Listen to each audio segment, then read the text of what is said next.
Wife is pregnant, baby might not be mine. My wife is 38 years old, and I am 40 years old.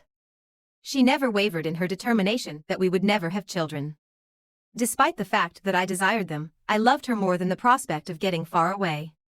We got married when I was 22 years old, having first met when I was 20 years old and she was 18 years old. However, her parents did not approve of me, despite the fact that she hailed from a very rich household. According to their point of view, she obtained a marriage that was below her social station. During her visit to her parents a few months earlier, her father ended up purchasing her a brand new automobile. The fact that her parents have a significant amount of money was not something that I questioned since I trusted her. In addition, throughout the years, her father has consistently presented her with presents. What makes this one any different from the others? A few weeks ago, she informed me that she was expecting a child, and I couldn't contain my excitement. I am more content than I have ever been. But it didn't persist for very long. A buddy of mine called me and informed me that he had witnessed her with her brother-in-law, who is also her sister's husband, while she was in the process of paying a visit to her parents. Not once had she mentioned to me that she had seen him. Despite the fact that they have always had a peculiar dynamic that has made me feel uneasy, I was able to calm myself by considering the fact that she had chosen me.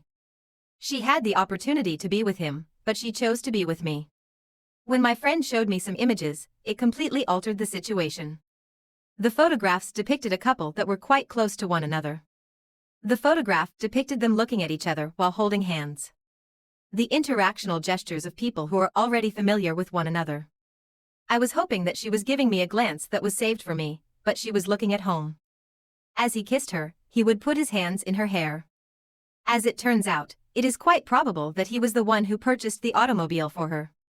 Despite my attempts to approach her about it and inquire about what took place, she lied. Said that she had not seen him at all. Informing me that I ought to be aware of the score between them and that she ought to be civil. Extremely respectful and polite. When she was finished looking at the images, I instructed her to leave. The previous week had passed. In my thoughts, I performed the arithmetic, and I realized that the dates were consistent with one another.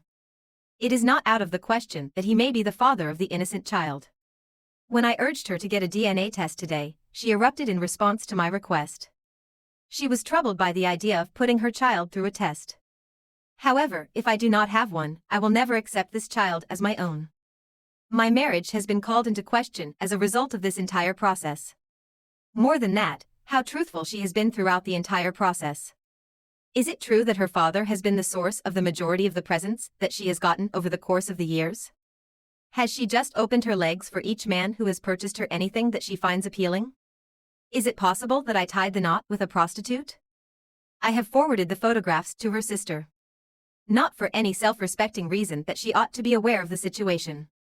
Currently, it is the most effective method I am aware of for hurting my wife and my brother-in-law. I want to hurt them.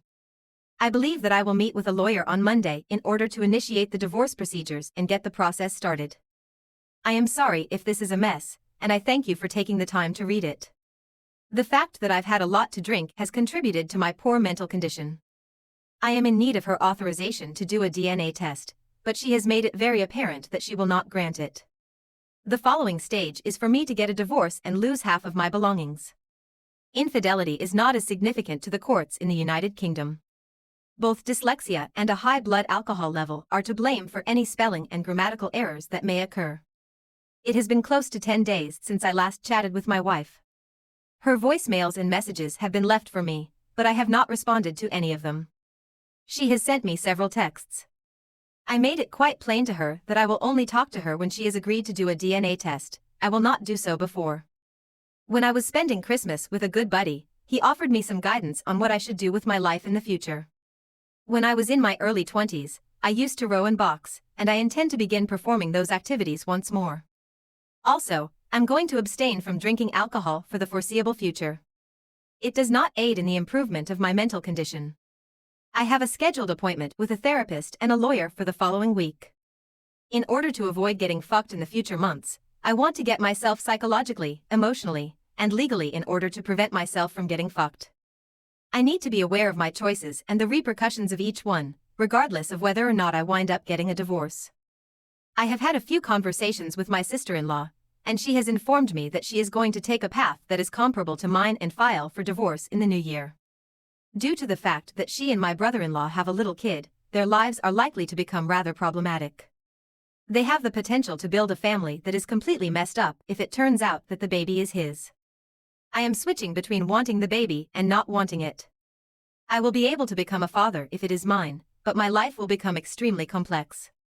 It is really disheartening to consider the possibility that she may have a kid with another guy, but if it is someone else's, then I can be done with all of them and start again. It is possible that I will relocate to a different location if it is not my child. Possible options include submitting an application for a work visa in the United States, transferring to one of the company's locations in Europe, or spending a few years living as a nomad and traveling around the world. It's too early to tell, but I seriously doubt that I'll be staying in the United Kingdom. Should it be mine, then the situation will become far more problematic. At this moment in time, she is not a part of my plans for the future, which is why I have not informed her about them. Although it is possible that this will change, it is quite improbable at this point in time. Update: wife is pregnant, baby might not be mine. There has been a significant amount of change in my life over the past several months, and it has been almost 6 months since I last blogged anything. My firm has offered me a temporary move to one of its northern branches, and I choose to accept it. In this particular circumstance, the adage "a change is as good as a rest" proved to be spot on. The experience of working in a new environment was exactly what I required, and it was a relief to be in a place where I was not constantly reminded of my current circumstances. As soon as I got back to my house, it became very clear to me how miserable I had been in London. The city is not one in which I take pleasure in living or working, and as a result, I have taken the choice to relocate. There was also a brief, casual connection that I had with another person, but it didn't really have any lasting impact on my life. When I was in the act, I thought that having some meaningless sex would be beneficial, and it was. However, after the deed, I always felt bad, so I stopped. Last Monday, my wife gave birth to our child. In addition, she consented to a DNA test. The encounter I had with her on Wednesday was a memorable one.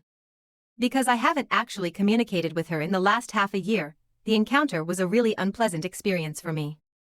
I have never been someone that her parents are particularly fond of, and the past several months have not been able to change their perception of me in any way. I was holding the baby, and she kept asking me whether I could feel it as I was holding it. I'm not really sure what it is, but I did pick up on a certain sensation. After I informed her of my intentions to relocate, she expressed her agreement with my decision to do so, insisting that it may be a new beginning for us to begin with. I am not sure whether I trust her when she says that she has never had an affair because I do not have any proof to support her claim. I'm not quite sure that I want her to accompany me on this trip. A few days ago, I did receive the results of the test, and it was determined that the baby is mine. Her viewpoint has been made abundantly clear. She desires for us to remain a single family and household. To tell you the truth, I'm not sure as to whether or not that is what I want anymore. To tell you the truth, I have no idea what it is that I want anymore. I am currently experiencing a primary feeling that might be described as confusion and uncertainty. Whether you choose to stay with her or leave her, I am now connected to her in a number of ways on account of our baby. When it comes to this matter, I am giving it a great deal of consideration before making a decision. The therapist that I see believes that trust is the most important factor in every relationship, and that if you do not trust someone, then you cannot have a genuine connection with them. In addition to that, he inquired as to whether or not I could trust her once more, or whether or not I could imagine myself being in a place in the future where I could trust her once more. The answers to each of these queries are beyond my comprehension at the time.